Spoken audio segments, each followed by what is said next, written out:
Brought to bear by some of the top minds in the Swedish OSR scene, Night Yeast is an eclectic and fun mix of content designed for several different systems, including Mörkborg, Death in Space, and Into the Jungle.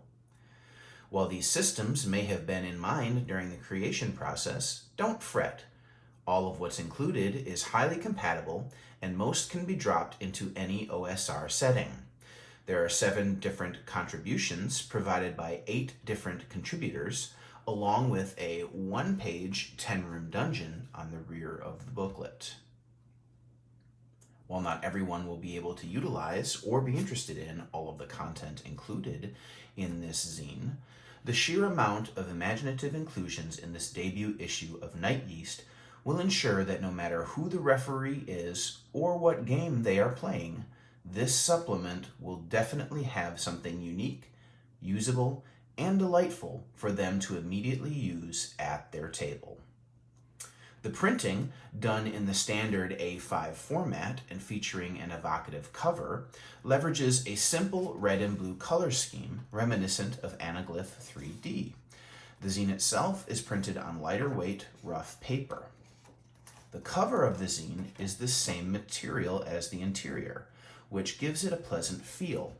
It bends nicely in the hand, but will not lie open flat in one or on the table. Night Yeast is staple bound, and there is some discoloration around this area of the spine.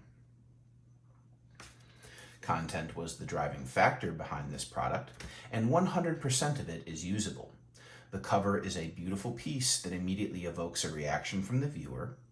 The rear is a single-page dungeon. The rear inside cover is part of a 2-page spread of magically cursed items.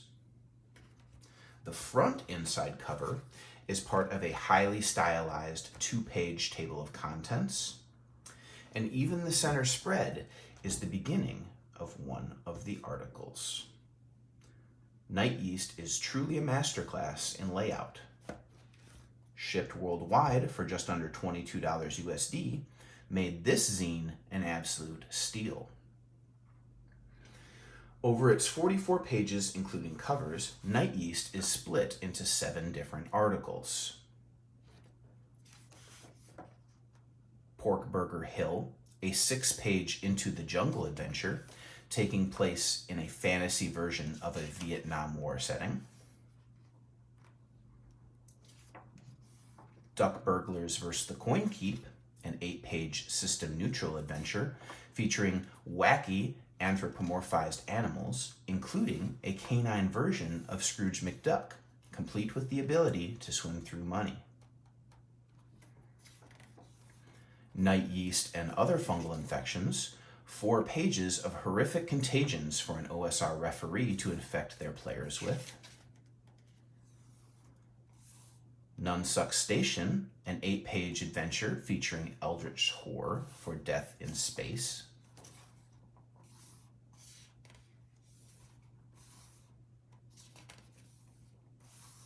Death and Pestilence, a 4-page adventure for Mörkborg with incredible artwork by the RPG's original author. The Birds of Yore, an OSR adventure fit for any system with a 17-room dungeon, a 1d20 random encounter table, a bestiary, a magic item list, zombie raptors, hallucinogenic fumes, and an unknowable bird god.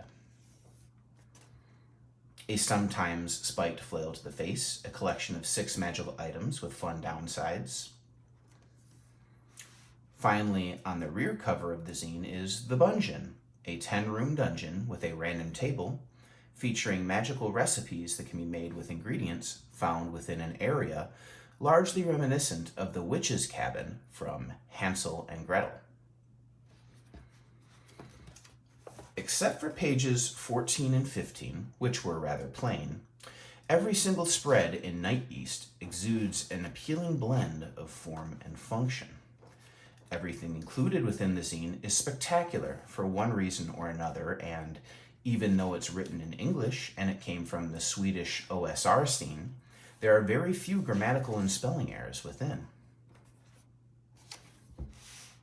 With its superb layout and table of contents, navigating this booklet is relatively easy.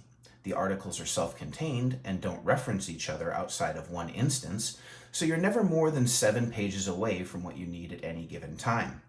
The zine doesn't lie open, so you do have to hold it open to the page you need while using it, and after setting it down, you'll need to open the booklet back up again to find what you were looking for. Nothing a bookmark can't fix. While the majority of the content is easy to work with, some of the inclusions are easier to follow along with than the others. For example, in Duck Burglars, there are tables that include things that haven't been described quite yet, which may cause the referee to look backwards to see if they missed something, rather than forwards where the information can actually be found.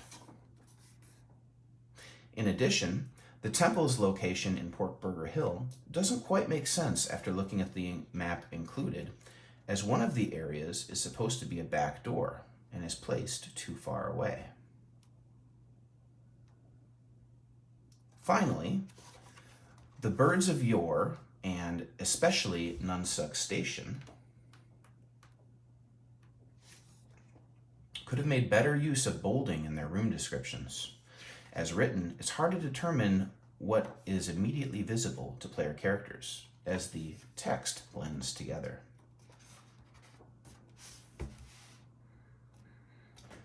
Minor nitpicks aside, Night Yeast is an amazing effort created by a talented group of people. It is obviously a labor of love, and any OSR fan would be remiss to not have it in their collection, if they can find a copy. The original print run of 200 has sold out. It's not available in PDF format, and there is no information available yet on when or if a reprint will happen. Some stores do get small amounts of the zine outside of the original run, so if a copy is spotted, be sure to snatch it up, as the first issue of the hopefully recurring Night Yeast series is sure to be a collector's item in the years to come.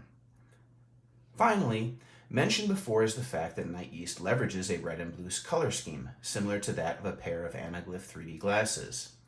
If one dons a pair of said glasses while reading it, this zine has one last hidden surprise for those who knew to look for it. While beautiful in its own right, viewing Night Yeast with these glasses reveals a whole new dimension of its content to the reader. If you have a pair, put them on and rewind the video for a glimpse. I give Night Yeast a 17 out of 20.